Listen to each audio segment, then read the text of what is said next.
কওঁতাজনে সুন্দৰ কথা কৈ গৈছে, মানুহক যদি জানুৱাৰ বুলি কোৱা হয় খং কৰে, বেয়া পায়, আৰু সেই মানুহকে যদি বাঘ বা সিংহ বুলি কোৱা হয় গৌৰৱান্বিত হয়, ভাল পায়। কিন্তু সেই বাঘ বা সিংহটো এটা জন্তুৱেই হয়। আৰু এটা সুন্দৰ ষ্টৰীৰ সৈতে মই পলাশ জ্যোতি খাওঁ। তো দেৰি নকৰোঁ, আহক ষ্টৰীলৈ। তো ষ্টৰীটো এনেধৰণৰ, এজন শিক্ষক আছিলে আৰু শিক্ষকজন এটা সুন্দৰ পৰিয়াল আছিলে, সুখৰ সংসাৰ আছিলে। ল'ৰা ছোৱালী এহাল, তেওঁৰ পত্নী আৰু তেওঁ। ল'ৰাটো পঢ়া শেষ হওঁ অৱস্থা আৰু ছোৱালীজনীক বিয়া দিয়াৰ সময় হৈ পৰিছিল। এনে এটা সুখৰ সংসাৰ থকাৰ পিছতো তেওঁৰ মনলৈ এটা অহংকাৰ আহিল।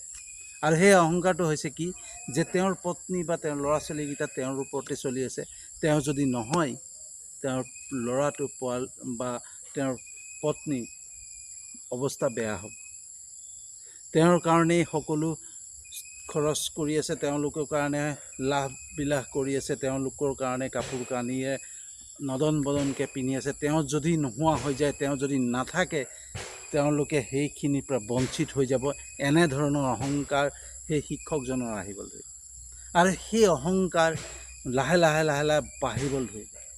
বাঢ়ি সদায় এটাই কথা চিন্তা কৰে যে মোৰ কাৰণে পৰিয়ালটো চলি আছে, মোৰ কাৰণে তাহাঁতি মানে ইমান আনন্দ, ইমান ফূৰ্তি, যদি মই নাথাকোঁ তাহাঁতৰ কি হ'ব, তাহাঁতৰ কি অৱস্থা হ'ব।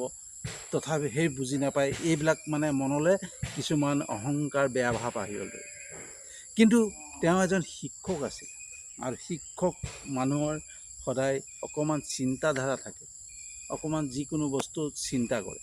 তেওঁৰ যদিও মানে সেই বেয়া চিন্তাবিলাক আহি পৰিছিলে, বেয়া ভাৱনাবিলাক আহি পৰিছিলে, তেওঁৰ অহংকাৰ আহিছিলে, তথাপিও তেওঁ চিন্তা কৰি আছিলে যে এইখিনি মই কি ভাল কথা চিন্তা কৰিছোঁ, মোৰ মনলৈ যিখিনি অহংকাৰ আহিছে এইটো জানো ভাল, এইটো শুদ্ধ নে মই ভুল কৰিছোঁ, এনেধৰণৰ কুৱেশ্যন তেওঁৰ মনলৈ আহিবলৈ ধৰিলে।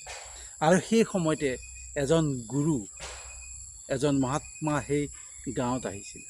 আৰু গাঁৱত আহি পেলাই মানুহক যেনেকৈ ধৰ্মৰ কথা কৈ থাকে, ধৰ্মৰ বিষয়ে আলোচনা কৰে, সেই তেনেকৈ তেওঁ এখন আশ্ৰমত বহি লৈ পেলাই তেওঁলোকে মানে বহুত মানুহৰ মাজত সেইখিনি আলোচনা কৰি আছিলে। আৰু তেওঁ সেইদিনাখন সেই মহাত্মাৰ ওচৰলৈ গ'ল, তাতে মহাত্মাৰ ধাৰ্মিক কথাবিলাক শুনিব মন গ'ল। আৰু তেতিয়া সেই সময়তে মহাত্মাজনেও তেওঁৰ যি চিন্তা, তেওঁৰ যি মনলৈ অহংকাৰ আহিছে, সেই বিষয়েই আলোচনা কৰি আছে। আৰু মহাত্মাজনে কৈ আছিলে যে অহংকাৰ কৰিব নাপায়, কাৰণ অহংকাৰ যোনে কৰে তেওঁৰ দিন বেয়ালৈ আহে।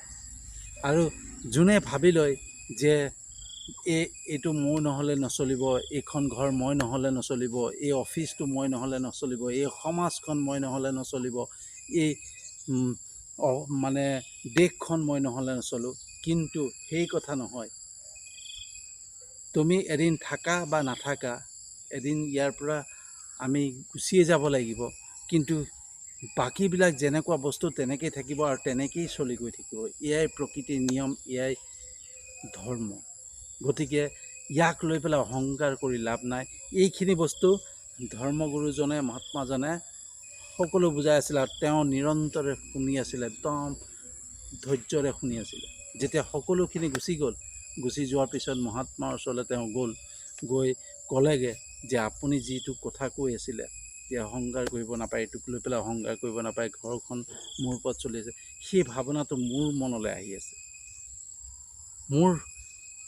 মোৰ চিন্তাধাৰা এনেকুৱা হৈ পৰিছে, মই এনেকুৱাকৈ অহংকাৰ কৰিব লৈছোঁ যে মোৰ মনলৈ সদায় আহে যে মোৰ ঘৰখন মই নহ'লে নচলিলে, মোৰ ৱাইফে আজি কাপোৰ কানি যি পিন্ধিছে, যি আনন্দ কৰিছে, বা মোৰ ল'ৰা ছোৱালীকেইটাই যিখিনি আনন্দ কৰিছে, সকলো মোৰ কাৰণে হৈছে।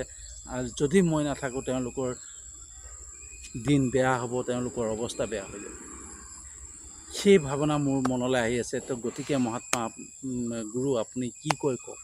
তেতিয়া গুৰুৱে ক'লে, মহাত্মাই ক'লে, ইয়াৰ এটাই উপায়, তুমি অলপ দিনৰ কাৰণে, অলপ দিন নহয়, 2 বছৰমানৰ কাৰণে তুমি কোনোবা বেলেগ এটা জেগালৈ গুচি যোৱা, আৰু সেই কথা তোমাৰ পৰিয়ালত তোমাৰ পত্নীক বা তোমাৰ ল'ৰা ছোৱালীক নক'বা, নজনাবা, বা কাকোৱে নজনাবা, তুমি মনে মনে ইয়াৰ পৰা গুচি যোৱা। তাৰপিছত চাবা তোমাৰ উত্তৰটো, তোমাৰ প্ৰশ্নৰ উত্তৰটো তুমি নিজেই পাবা। তেতিয়া শিক্ষকে ক'লে যে মই ঘৰখন এৰি কেনেকৈ যাওঁ, তেওঁলোকেতো চিন্তা কৰিব, তেওঁলোকেতো মোৰ কাৰণে চিন্তা কৰি থাকিব। তেতিয়া মহাত্মাই ক'লে সকলো মোৰ ওপৰতে এৰি দিয়া, তুমি গুচি যোৱা।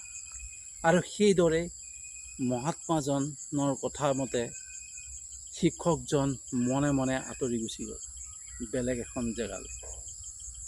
আৰু মহাত্মাই সেই গাঁওখনত সকলোকে উলিয়াই দিলে যে যেনেকৈ সকলো মানুহ মোৰ আশ্ৰমত আহিছিলে, মোৰ ওচৰলৈ আহিছিলে ধৰ্মৰ কথা শুনিবৰ কাৰণে, মোৰ লগত আলোচনা কৰিবৰ কাৰণে, সেইদৰে এজন শিক্ষক আহিছিলে। সেই শিক্ষকজন মোৰ ওচৰৰ পৰা যোৱাৰ লগে লগে অলপ দূৰতে তেওঁক বাঘে ধৰি খাই পেলালে, বাঘে ধৰি লৈ গৈ খাই পেলালে।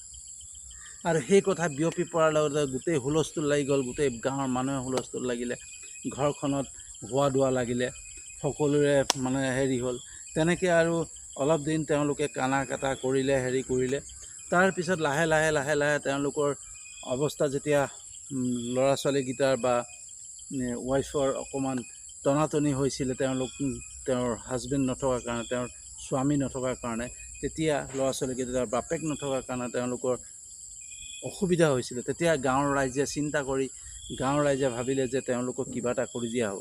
আৰু তেতিয়াই চিন্তা কৰি পেলাই ছোৱালীজনীৰ বিয়াৰ কথা ওলালে। বিয়া কথা ওলাওঁতে ছোৱালীজনীক গাঁৱৰ ৰাইজে মিলি পেলাই ভাল ল'ৰা এটালৈ বিয়া দি দিলে। আৰু ল'ৰাজনক তাৰে এজন মহাজনৰ তাতে চাকৰি দিছিলে, কিন্তু চাকৰিটোক অলপ দিনহে কৰিলে। কিন্তু তেওঁ সেই ল'ৰাজনে পুত্ৰজনে গভৰ্ণমেণ্ট চাকৰি, মানে চৰকাৰী চাকৰি এপ্লাই কৰি থৈছিলে। সেই চৰকাৰী চাকৰিটো পাই গ'ল।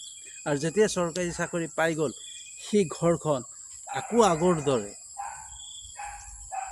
সুন্দৰ আনন্দময় হ'বলৈ ধৰিলে। আৰু তেনেকৈ আনন্দ হৈ মানে মাকে পুতেকে চলি আছে। ছোৱালীজনীতো বিয়া হৈ গ'ল ভাল ঘৰলৈ।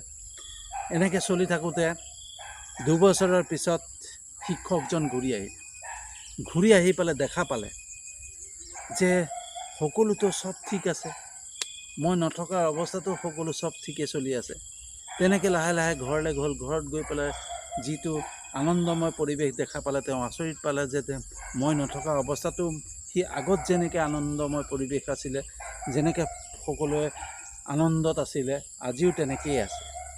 আৰু তেনেকৈ ভিতৰলৈ গ'ল। ভিতৰলৈ গৈ পেলাই সকলো কথাকে মানে পত্নীৰ আগত ক'লেগৈ, পুত্ৰৰ আগত ক'লেগৈ যে মোৰ এনেকুৱা ভাৱ হৈছিলে। আৰু তেতিয়াই মোক মহাত্মাজনে সেই প্ৰশ্নৰ উত্তৰ বিচাৰি পাবৰ কাৰণে মোক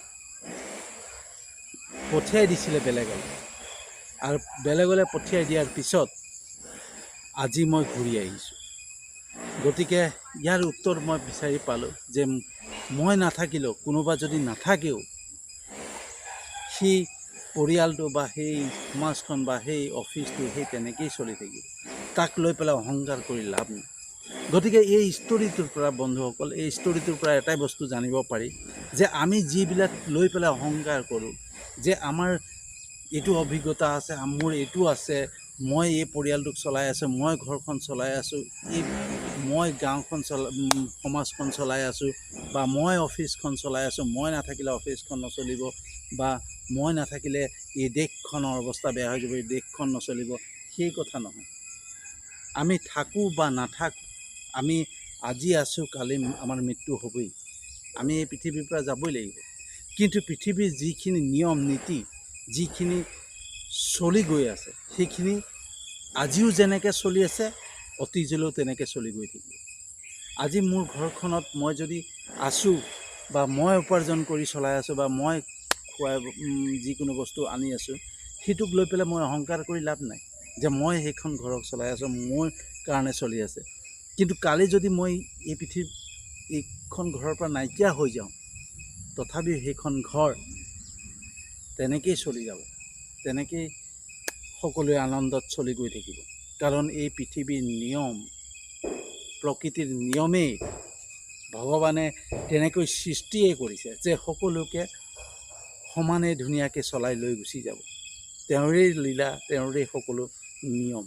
গতিকে তাত আমি যদি অহংকাৰ কৰি কোনো লাভ নাই। সেইকাৰণে যিকেইদিন পৃথিৱীত থাকোঁ আমি সেইকেইদিন সকলোৰে লগত আনন্দ ফূৰ্তি, সকলোৰে লগত মৰম বিলাই চবৰ লগত মিলা মিছাকৈ থকাটোৱেই জৰুৰী। কাৰণ অহংকাৰ কৰি একো লাভ নাই, সেই অহংকাৰ আমাৰ লগতেই গুচি যাব। তো বন্ধুসকল, ষ্টৰিটো কেনেকুৱা লাগিলে জনাব।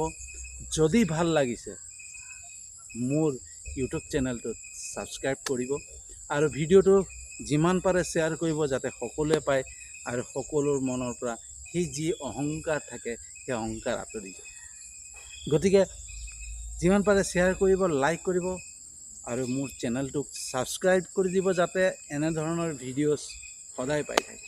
আৰু মোৰ এটা ফেচবুক পেজ আছে, PKB ডিফাৰেণ্ট, ছেম নাম, ইউটিউবৰ নামটোৰ দৰে, ইউটিউব চেনেলটোৰ নামটোৰ দৰে মোৰ PKB ডিফাৰেণ্ট এটা